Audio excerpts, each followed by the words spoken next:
Picture this. You're sitting across from her, in the quiet corner of that same cafe where you once dreamed together. Her eyes still flicker when she laughs, but now she's wearing a diamond, the size of your guilt. Not anger, not regret, just something colder, something older, something that doesn't blink anymore. It's been years, and yet a single sentence leaves you gutted, like a fish on the table. I always believed in your potential.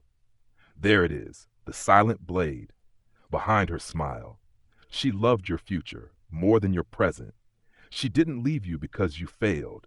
She left because you weren't done becoming. He didn't love her more than you.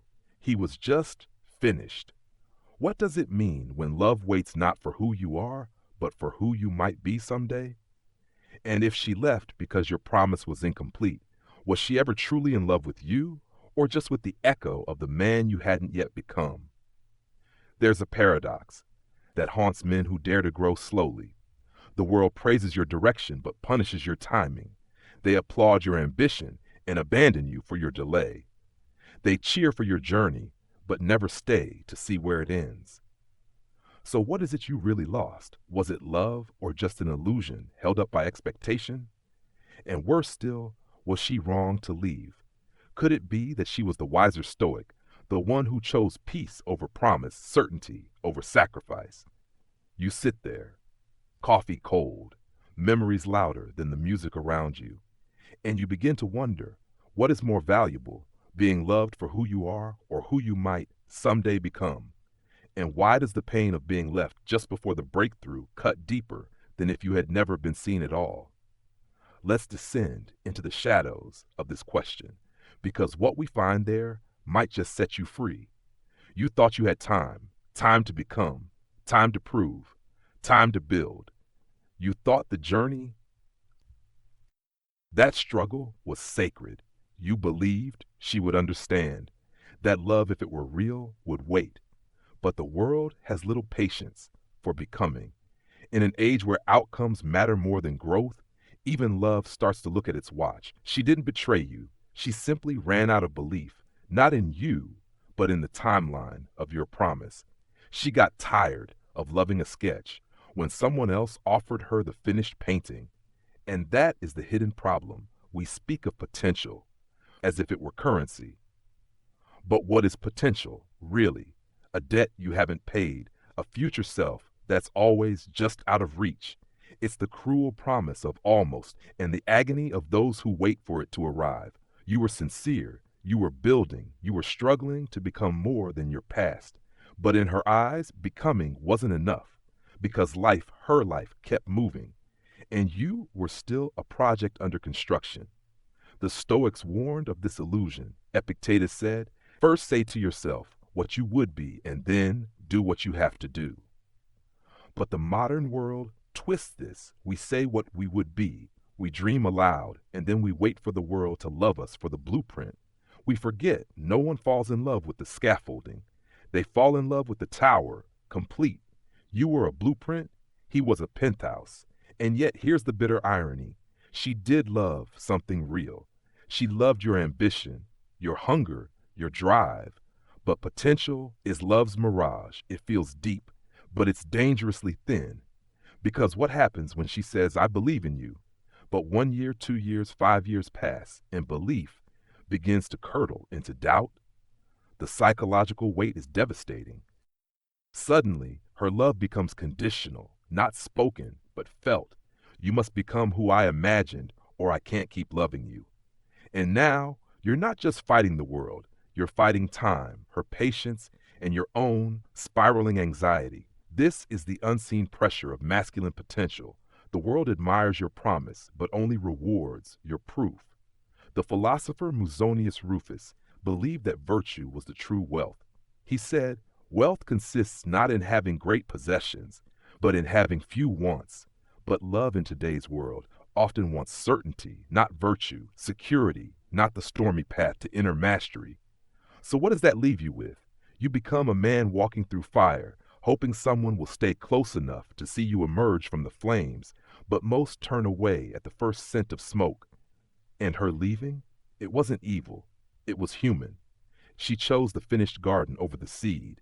She chose comfort over hope, and you, perhaps clinging to your Stoic ideals, chose the longer road, the harder one, the one where growth was not cosmetic, but internal. And now you're here, feeling not just abandoned, but unseen, despite being so close to becoming everything she once loved in theory. Seneca wrote, "It is not that we have a short time to live, but that we waste much of it." But what if that waste was you learning how not to break? What if your slow progress was actually depth, a kind of soul fortification? No shortcut could replace? She didn't see that.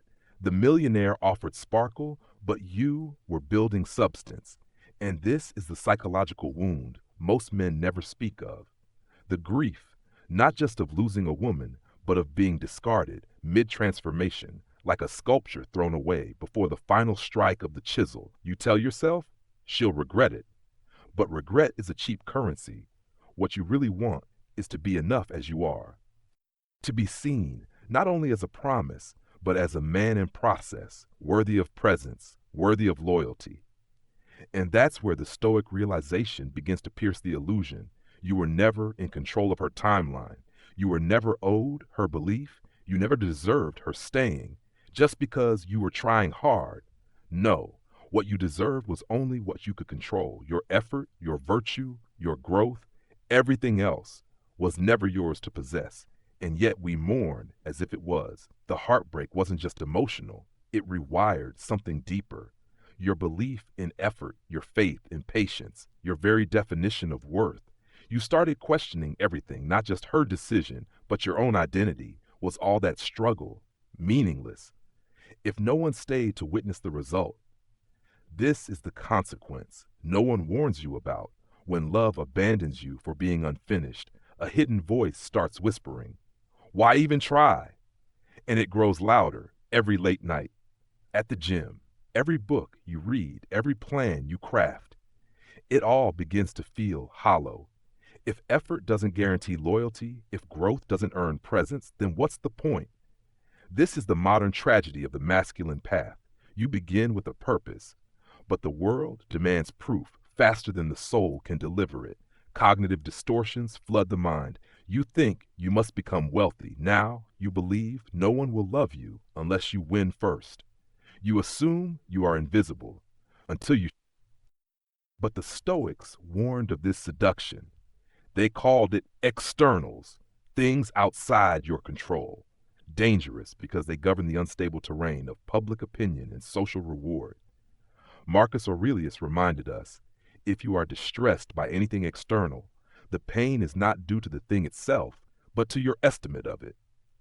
You gave her the power to validate your timeline, and when she left, you inherited the silent disease of modern men, chronic self-doubt, disguised as ambition.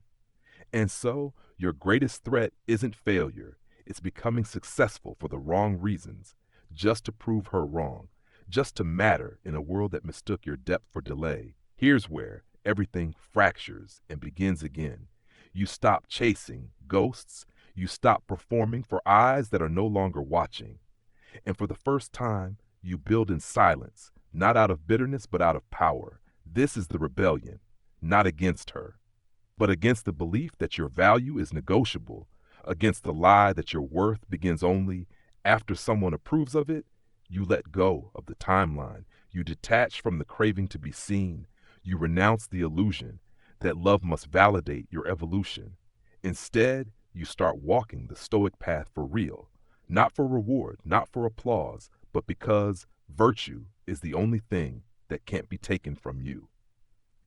You remember Epictetus' truth. Seek not for events to happen as you wish, but wish them to happen as they do, and your life will flow smoothly.